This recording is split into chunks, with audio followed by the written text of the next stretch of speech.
the softer side of BC Conservative leader John Rustad at his campaign launch. His wife by his side as he took a hard-edged approach against David Eby and the NDP. It's beautiful to be able to see the industrial and the healthy and activity as a contrast to what David Eby with Justin Trudeau have delivered for people in British Columbia. Rustad says 1 in 3 people are thinking about leaving BC.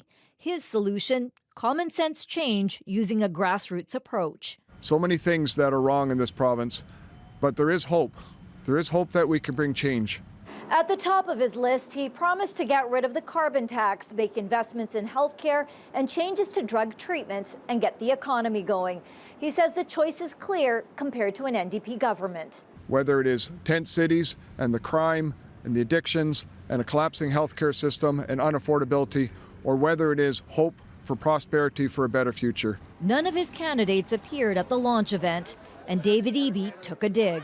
John Rustad had a press conference today. He launched his campaign. It was him and some crows. It was beautiful. A harm reduction proponent who has dealt with addiction himself says the location was a bad decision.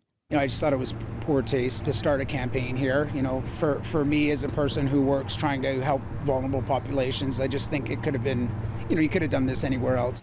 Still, the BC NDP government has struggled to deal with issues of crime, mental health and addictions, and the opioid crisis, making those hot-button issues with voters across the province.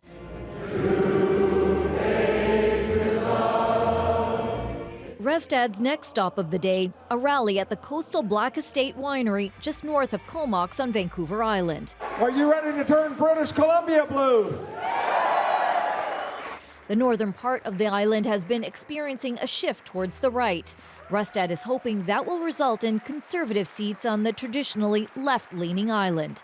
The key to winning this election could lie in Surrey, where Rustad will focus his attention next. The BC Conservatives will have to fight over 10 ridings in one of Canada's fastest-growing cities.